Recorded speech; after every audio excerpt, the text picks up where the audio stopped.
welcome to Prime Time News on TV1 for the Newsfirst team. I'm Bulletin Silva. Let's start off with a look at the headlines.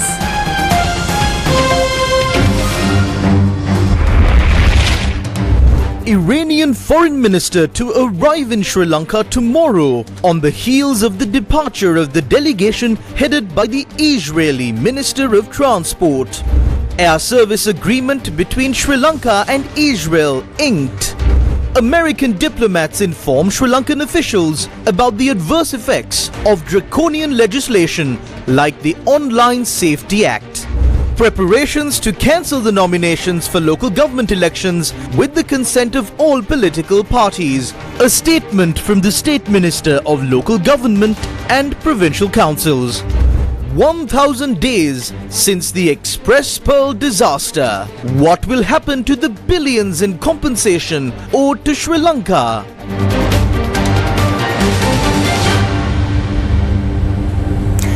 In today's top story, Iran's Minister of Foreign Affairs, Dr. Hossein Amir Abdullahian, will visit Sri Lanka tomorrow. The Sri Lankan Ministry of Foreign Affairs said he will undertake the visit on an invitation extended by his Sri Lankan counterpart, Minister Ali Sabri. During the visit, the Iranian Foreign Minister is scheduled to pay courtesy calls on President Ranil Wickremesinghe and Prime Minister Dinesh Gunawardena.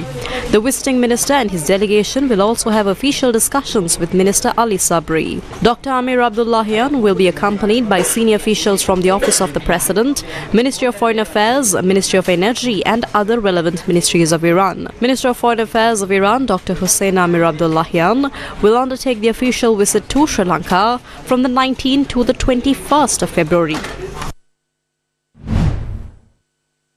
Iran's foreign minister will arrive in Sri Lanka tomorrow, just days after Israeli Transport Minister Miri Regev's visit to Colombo earlier this week. During the Israeli delegation's visit, Sri Lanka and Israel signed a direct air service agreement at the Ministry of Ports, Shipping and Aviation. The signatories were the visiting Israel Transport Minister and Sri Lanka's Ports, Shipping and Aviation Minister, Nimal Siripala de Silva.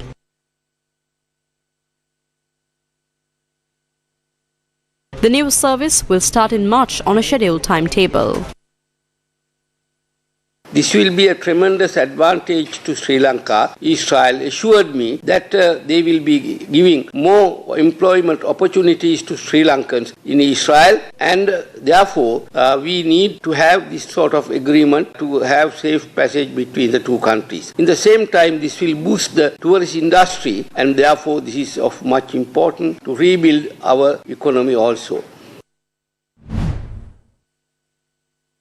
Coinciding with the visit of the high-level delegations from two powerful states to Sri Lanka, two Iranian military ships have arrived in the Sea of Sri Lanka. The arrival of these two warships coincide with the presence of the Israeli Transport Minister in Sri Lanka.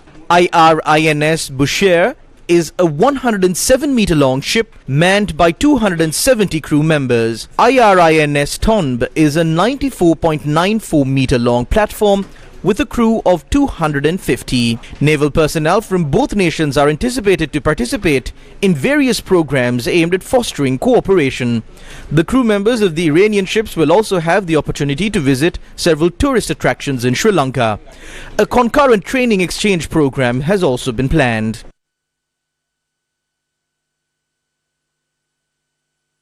High-ranking ministers and delegations from two powerful warring states in the Middle East are visiting Sri Lanka back-to-back at a time when tensions are extremely high between Iran and Israel in the Middle East. After the war broke out between Israel and Hamas, Houthi rebels in Yemen who have pledged their support to Hamas begun attacking ships in the Red Sea belonging to countries who have aligned themselves with Israel. Israel accuses Iran of being behind the attacks launched by the Houthi rebels.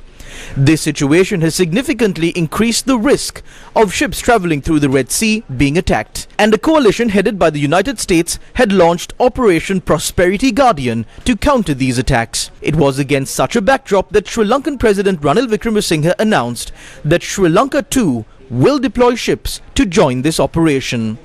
The Houthi rebels then released a statement saying that they will attack ships belonging to any country that is involved in the operation against them. We pointed out that this is a decision that would affect both the Sea of Sri Lanka and the Red Sea. However, there has been no subsequent announcement from either the government of Sri Lanka or the Sri Lankan Navy indicating that this decision to send Sri Lankan ships for operations against the Houthi in the Red Sea had been reversed. High-level delegations from both Israel and Iran are now visiting Sri Lanka against such a backdrop. There is one thing that we must understand. That is the fact that our strategic location in the Sea of Sri Lanka is of paramount importance to many global powers. Our political leaders must realize the gravity of the adverse consequences that will befall the country if they take wrong decisions. They should also realize that the manner in which we deal with global powers in line with our non-aligned policy will determine the future of our country. Can the government work with international powers like this? A recent statement made by the Indian Minister of External Affairs, Dr. S. Jaishankar, regarding the purchase of oil from Russia, while he was in the presence of the US Secretary of State for Foreign Affairs, is evidence to the fact that such interactions with the international community is possible. This is what the Indian Minister of External Affairs had to say. Minister Jaishankar, India has more of a multiple choice mindset. Would that be right? From non-alignment to, I think you may have called it, or somebody else called it, all alignment. So you can pick and choose alliances, but you can also pick and choose topics. On Russia, for example, you still buy Russian oil. Is that okay with your counterpart from the US? Everything is, your relationship is fine, you can do whatever you want, whenever you want? Do we have multiple options? Answer is yes. Is that a problem? Why should it be a problem? If I'm smart enough to have multiple options, you should be admiring me. You shouldn't be criticizing. Now, is that a problem for other people? I don't think so. We try to explain what are the different pulls and pressures which countries have.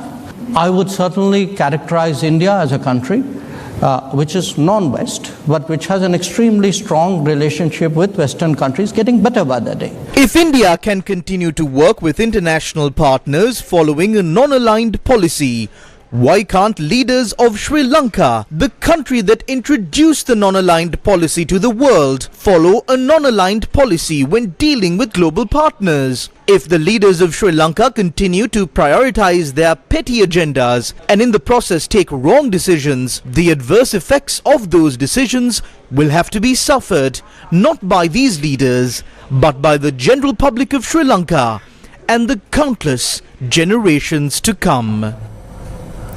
Foreign Secretary Aruni Vijayawardena held talks with US Ambassador Julie Chung and Under Secretary of State Wendy Sherman on areas of partnership and raised concerns about certain proposed legislation, including the Anti-Terrorism Bill and Online Safety Act. In a recent meeting with Foreign Secretary Aruni Vijayawardena, US Ambassador to Sri Lanka Julie Chung reaffirmed America's commitment to supporting Sri Lanka's economic development and prosperity. The discussion, which also involved Under Secretary of State of Political Affairs Wendy Sherman, highlighted several key areas of collaboration and potential concern. She posted on X, quote, "We also discussed engaging Americans of Sri Lankan origin to build bridges and the need to balance protecting citizens with safeguarding freedoms in legislation, including the Anti-Terrorism Bill and the Online Safety Act." When's the election? State Minister Janaka Wakkumbura said that a cabinet paper can be submitted to cancel local government election nominations with majority party consent and the Attorney General's advice. Several cases relating to local government election have been filed in court, but no injunctions have been issued yet. Therefore, cancelling the election through a special provision bill in Parliament would be necessary. However, even this approach could face legal challenges. Ultimately, securing broad political consensus would be critical to obtain cabinet approval and presenting the bill successfully.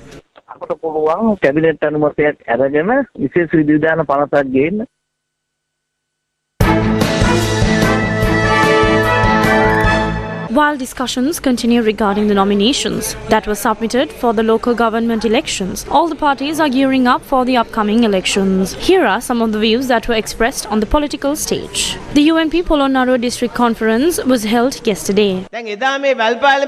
Those who refuse to walk the rugged bridge are now attempting to destabilize the bridge once we have walked halfway across it. They are doing everything they can. The time has come for the people to decide if they want to risk facing another crisis about a year after these new leaders who have come to the fore takes over the country. Reconcile the issue as to if power should be given to Ranil Anura or Sajid. Anur Kumara was scared when the country collapsed. Sajid Premadasa ran away when the country collapsed. Only Ranil Wickramasinghe accepted the challenge and took over the country when the country collapsed.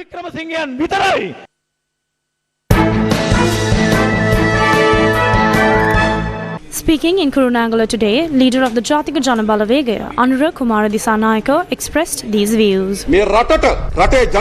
This country has been suffering from a curse for decades now. We need to set things right. We need to do this before the 17th of October. Some people say that this day might not come. But if this day does not come, Ranil Wickramasinghe will have to leave earlier than he is supposed to. If Ranil Wickramasinghe is trying to continue in office by dodging the presidential election, he will have to go home much earlier than he is supposed to. Some people think that Ranil Wickramasinghe is a highly skilled tactician and that he will formulate some tactic. He will have to hold the presidential election. We also know that they are not going to let this slide easily. They could launch various cunning schemes, and we have understood that. If we lose the presidential election, we will continue to engage in politics from the very next day and continue to keep the people informed. But if they lose the election, it will be a nightmare for them. Therefore, what are they concerned about now? Do they risk losing the election and facing the people after that? Or do they work towards averting their loss? Therefore, they could do various different things. Ranil Wickramasinghe, you are very old school. Your tricks would have worked in the early 2000s. Those tricks would have worked during the late 90s or the early 80s. Today, we have even passed 2020. You might think that this is the same old people, but this is not the same old people. These people are not easy. Remember that these people got onto the streets and chased away an executive president who secured 6.9 million votes and a prime minister who had the support of 2/3 in parliament.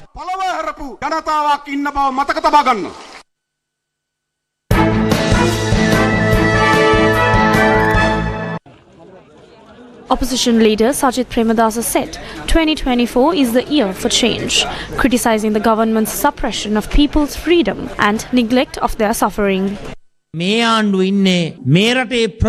This government exists to protect their own class in this country.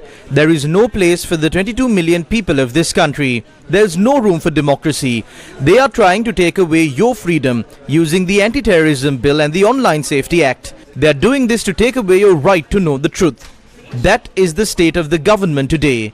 The rulers live luxurious lives while the public find it extremely difficult to afford 3 meals a day. 2024 is the year to change this government that is a curse to this country and one that doesn't feel the pain of the people. මේ වර්තමාන රජය වෙනස් වෙන අවුරුද්ද 2024 වසරයි.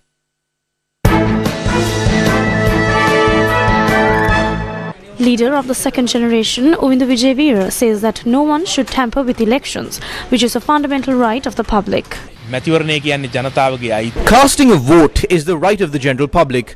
We ask these rulers not to tamper with it. Despite the situations, we will show up to protect the right to vote of the general public. All these legislations and foreign interventions that you and I see happen among these 225.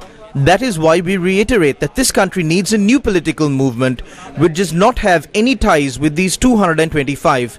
And we believe that the power of the people is more powerful than anything else. All these problems can be solved if the people genuinely stand up against them.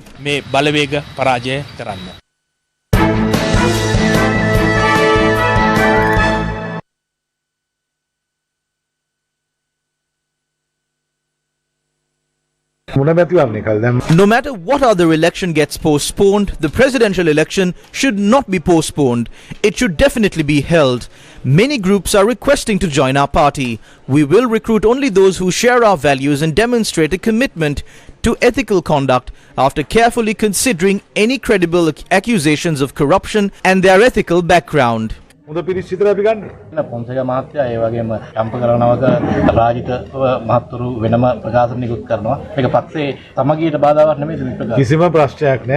no conflict here. We have the freedom of expression. If they work against the party, they will also have to bear the consequences. Do you remember the Express Pearl vessel carrying dangerous chemicals that sank after it burned for 13 days in the sea of Sri Lanka? It's been 1,000 days since it sank. Where is the billions in compensation that is owed to Sri Lanka? Do you remember the severe environmental and economic disaster that was caused by the Express Pearl incident? 20th of May 2021. It has been more than 2 years and 8 months since this ship sank in the Sea of Sri Lanka. That is 32 months. 25 tons of nitric acid, 1,486 containers containing various chemicals and cosmetics, millions of plastic nurdles on board the vessel were also spilled into the sea.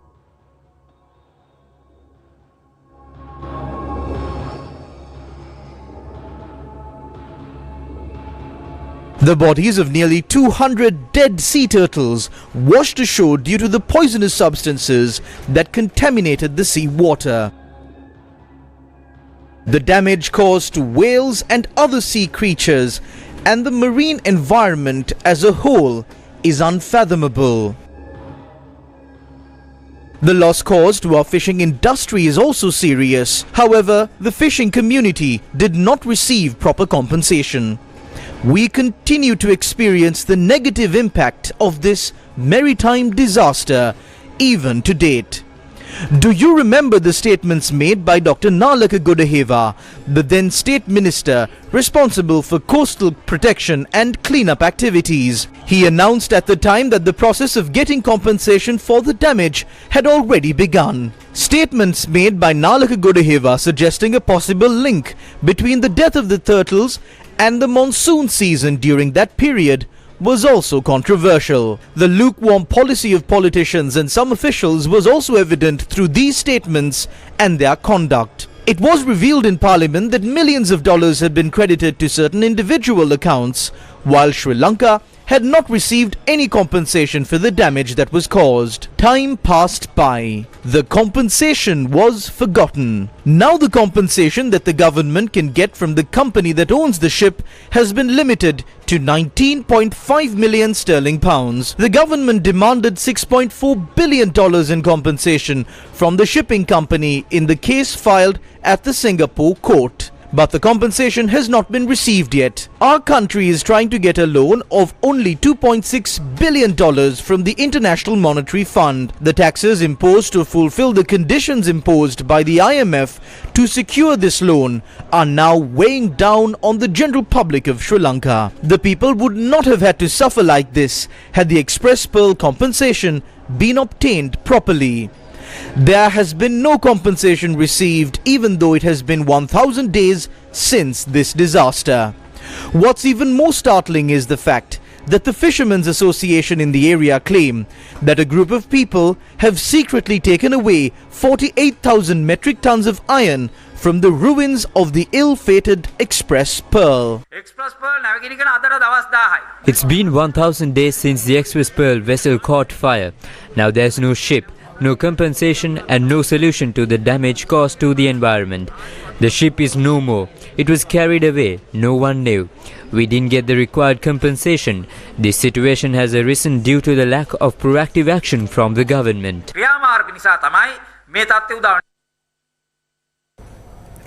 The Ministry of Health has revealed that 400 types of medicines have been approved for import into Sri Lanka, bypassing the recommendation of the Specialist Doctors Committee. A senior Ministry of Health official said that steps were taken to import certain medicine without specialist doctor recommendations beginning in September 2022. He clarified that the National Medicines Regulatory Authority CEO had granted permission for these imports. Doctors have recommended further treatment for former Minister Kehelia Rambukwella, who is currently in remand custody facing charges relating to a substandard medicine scandal. A spokesperson for the Department of Prisons confirmed that the former minister will continue receiving treatment at the prison hospital. The spokesperson added that the relevant medical documents have been presented to court. The prison hospital, meanwhile, has become severely overcrowded. Prisons Commissioner and spokesperson Gamini B. Dissanayake said that the prison hospital, which has a capacity of 185 beds, are currently treating 350 patients. At a press conference held earlier today, MP Gamini Valaboda expressed his views on the central bank's decision to increase its employees' salaries while others struggle with the burden of rising taxes and living costs. The governor also authorized a significant salary increase for central bank employees, over 75% in some cases. Reports indicate that individuals previously earning 1 million will now receive 1.7 million. Is this fair? The Secretary to the Ministry of Finance has increased his salary by 70% while not even presenting a proposal to increase the salary of the general public by 1 rupee. We urge a transparent and equitable approach to salary adjustments across all sectors.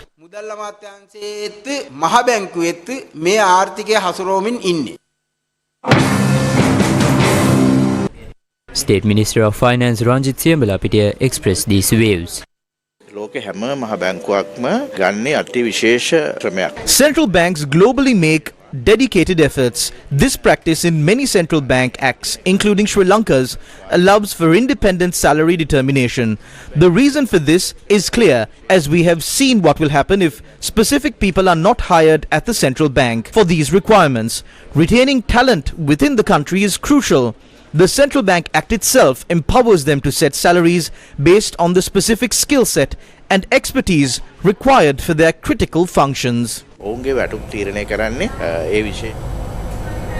new report by Verite Research reveals that Sri Lanka has the worst record in South Asia when it comes to blacklisting corrupt contractors in public procurement. The Verite Research report, titled Backwards in Blacklisting, Gaps in Sri Lanka's Procurement Framework Enable Corruption, exposes two key vulnerabilities in the country's approach to tackling corruption in this critical area. The report highlights that Sri Lanka's procurement guidelines established in 2006 lack crucial provisions. Unlike other South Asian countries, these guidelines do not recognize engaging in corrupt and fraudulent activities during procurement as a valid reason for blacklisting contractors. This significant gap leaves the door open for corrupt practices to go unpunished. The report finds a lack of compliance with existing regulations even where provisions exist. Despite having rules in place to blacklist contractors who default on their contractual obligations, Sri Lanka has failed to do so in many instances. The Department of Public Finance's online database for publishing the names of such contractors remains empty, while neighboring countries like Nepal and Bangladesh maintain well-populated databases. This concerning situation underlines the high levels of corruption present in Sri Lanka's public procurement system, a finding echoed by both the Civil Society Governance Diagnostic and the International Monetary Fund Governance Diagnostic. The IMF has even emphasized the need for Sri Lanka to enact a public procurement law by December 2024, aligning it with international best practices.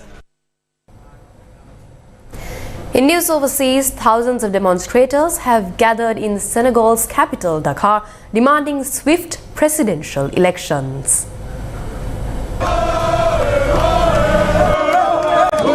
The demonstrations come after Senegal's top court blocked President Macky Sall's attempt to postpone the election originally scheduled for this month. Sall's last-minute decree, backed by parliament, had triggered a political crisis in Senegal, once regarded as a bastion of democracy in West Africa. It is the first rally allowed by authorities since Sall's announcement 2 weeks ago.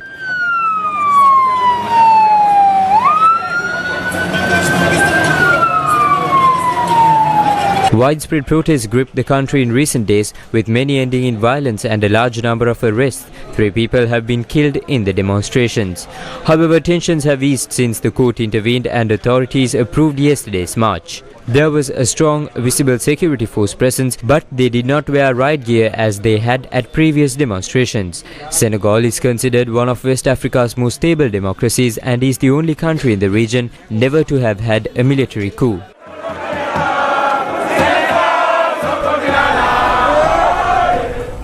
Moving back to local news, the State Service Pensioners Fund staged a protest in Wattegama Pathadumbara in Kandy. They were protesting against the failure to pay their increased pensions at a time when the salaries of public sector employees have also been increased. The protesters stressed that the promises given to them by those who came into power have not been fulfilled. We dedicated our youth to the state service in this country. Today we are helpless. We would like to say that a proper and viable plan can be put forward. We are a group that is 700,000 strong. If you calculate 5 votes per home, we have 3 to 4 million votes with us. We would like to state that we will be putting forward one of our candidates for the presidential election. Also, our team will contest for the parliamentary election from every district. Today in Pathadumbara, we promise you that we will teach these people a lesson.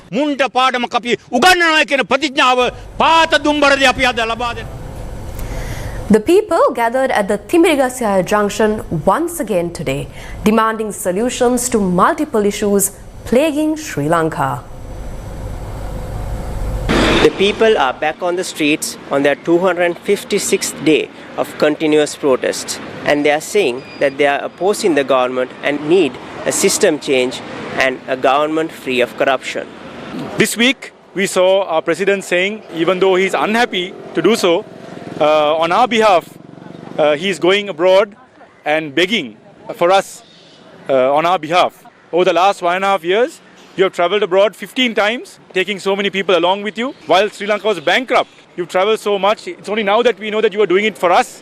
While you were doing that, did it not occur to you that maybe check what happened with the bond scam? Did it not occur to you to check about what happened around 3 years ago with the sugar scam? What happened with the VAT scam? You're the finance minister of the country. There are far easier ways for you to get back this money rather than globetrotting at our account. Where there is no transparency and the people are not given their right to say what they want to say, can you call that country a democratic country and a developing country? No. Auditions for Shakti Crown, your chance to shine and take your voice global, kicked off in Bandarawila today.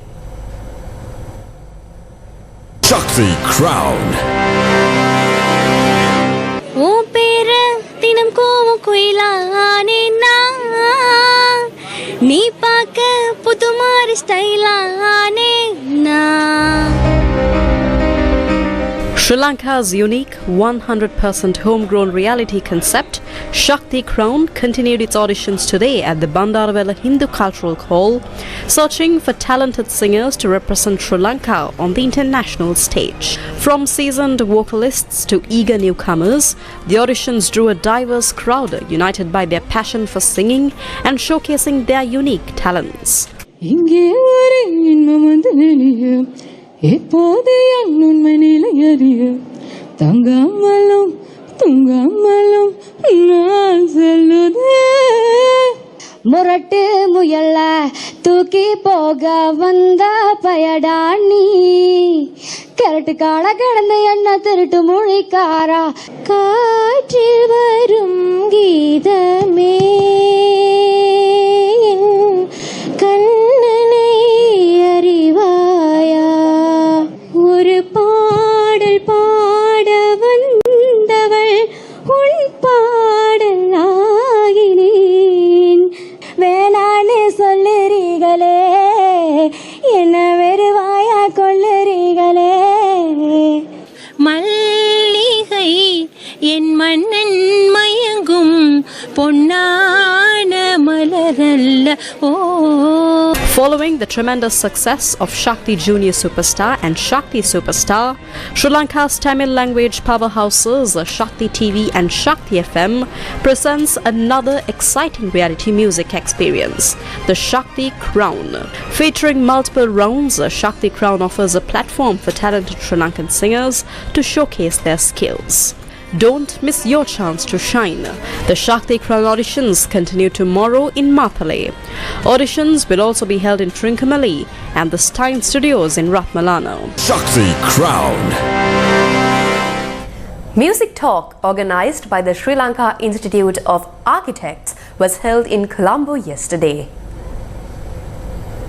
Music Talk, organized by the Sri Lanka Institute of Architects in celebration of the Architect Design Week 2024, was held in Colombo yesterday. Mokala was added to the event with an unplugged guest performance, which was also followed by a conversation with architect Murad Ismail.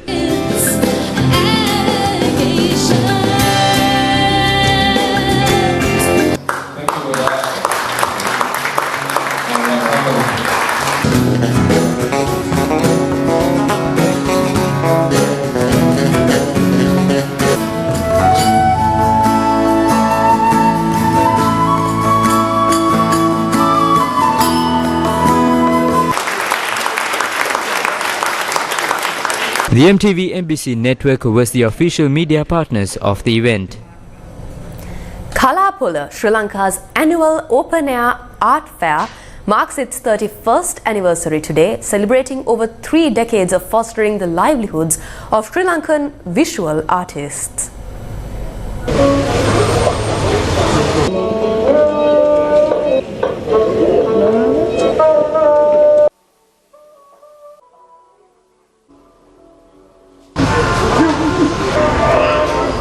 Kalapola takes inspiration from the world-famous outdoor art fairs in Montmartre, Paris, and the Turl Street Art Festival in Oxford, and has evolved as an eagerly awaited event of the art and culture calendar of Sri Lanka. Kalapola is a major tourist attraction, having established itself as one of Colombo's iconic art events. This year's event showcased the work of over 350 local artists, hailing from different provinces of Sri Lanka. This particular collection that I have here is acrylic on canvas, and it focuses on celebrating the diversity and beauty of South Asian women, serving as talismans of comfort and peace and grounding. In particular, the piece in the middle, my centerpiece, discusses the abundance to be found in community. This is my 3rd time at Kalapola. Yes, so it's a great platform for young artists like us to engage with the crowd, the art collectors, the general public and stuff, and get the constructive criticism for our paintings. This is the 4th time I'm participating at Kalapola art exhibition. I try to combine the traditional Sri Lankan culture and the Western pop art elements and stuff. So basically that's what I try to do, create some sort of a fusion kind of a thing. You'll see a bunch of digital illustration works I've done for everybody to actually enjoy. It's a series of different local artists and actors and architecture.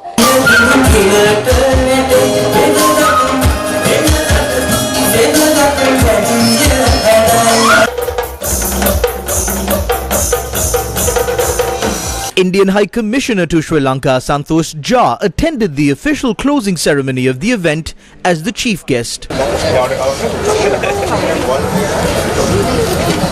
you can see.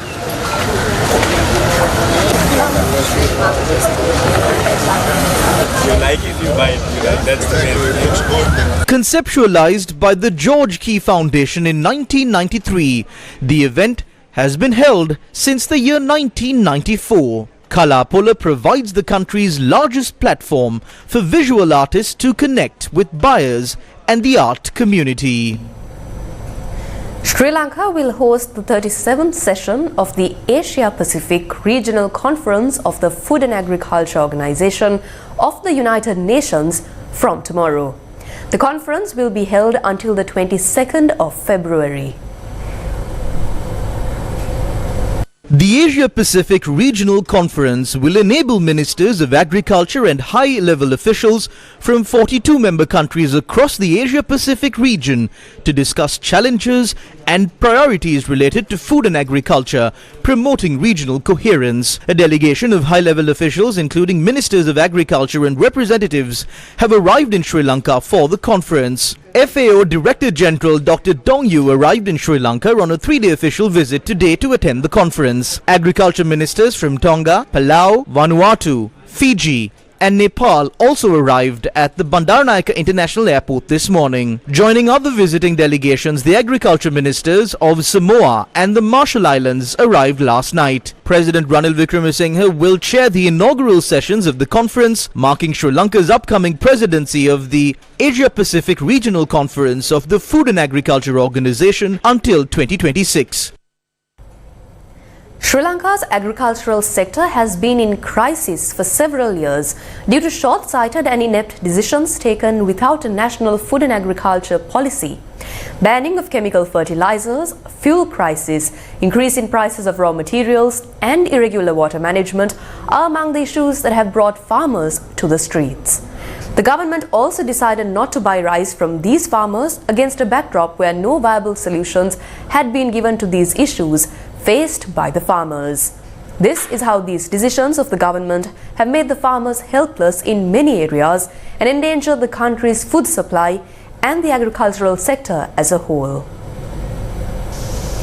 Around 2,000 acres of paddy fields in Kuttigala of the Vallava Chandrakabhava division in Ambelipitia is being harvested these days. Farmers say that private traders buy a kilogram of paddy for less than 80 rupees. What can the farmer do after giving the paddy for 70 to 80? The tractor fee for harvesting is 30,000. It is 25,000 to sow. Then the price for fuel and fertilizer is also there. Fertilizer was received only when the paddy was ripening. When we harvest a few matured paddy grains, the wicked trader takes it unethically. The farmer has been destroyed completely. I pray that such leaders are never born in countries like this. The Padalangala Kuttigala warehouse complex under the Paddy Marketing Board has been shut down as the government is not purchasing paddy. Locals are now drying coir in the places prepared for drying paddy. If the minister is nearby, come and see because you're in Angudukola. You can come and have a look. Here's how the Paddy Marketing Board buys paddy. It is coconut coir that is being dried, not the farmer's paddy. They don't have money to buy them, but they have enough money to go on planes and ships.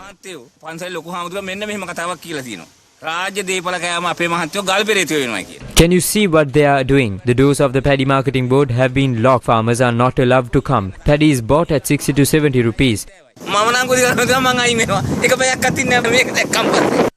The farmers of Tihagoda Udayaya in Matara, who cultivated in the midst of many obstacles, including floods in the past, are also reaping their harvest these days. Farmers are now complaining that private traders are purchasing their paddy at low prices. Paddy fields in Nugelanda and Bakyalla in Rajagalathanna, fed by waters of the Yampara Navagiriya, are also being harvested these days. Farmers point out that although the government encouraged them to grow Nadu paddy is being purchased at the cheapest prices. Justice for plantation workers. Old story, new story, same story.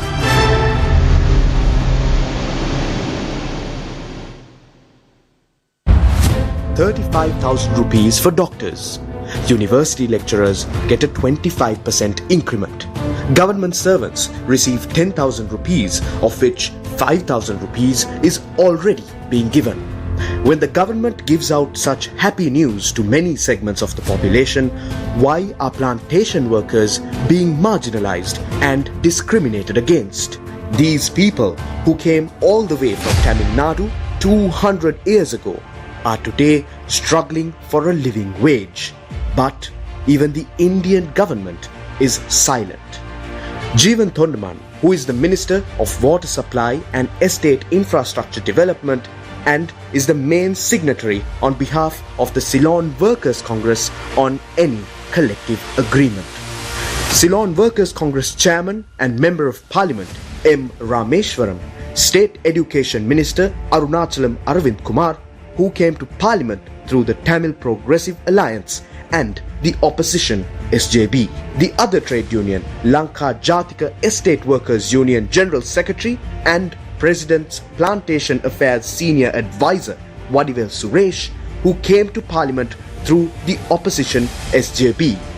CWC President and Governor of the Eastern Province, Sendil Tondaman, opposition MP and Tamil Progressive Alliance leader and former Minister Mano Ganeshan, Upcountry People's Front leader, former Minister and current MP Velusamy Radhakrishnan, National Workers Union Chairman and MP, former Minister Palani Digambaram, opposition MP M. Velukumar, opposition MP M. Udayakumar, the Planters Association of Ceylon. How is it that despite sending so many powerful people to Parliament, there has been so little success in increasing the wages of the country's 150,000 plantation workers? President Ranil Wickremesinghe, Prime Minister Dinesh Gunawardena, Agriculture Minister Mahinda Amaraveera, Labour Minister Manusha Nanayakara.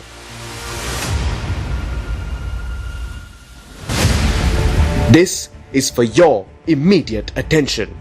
The matter is now over to all of you. Will there be any good news for the plantation workers? Or will we hear more excuses about discussions and postponements instead of a firm decision with regard to their wages? The plantation community wants more than empty promises.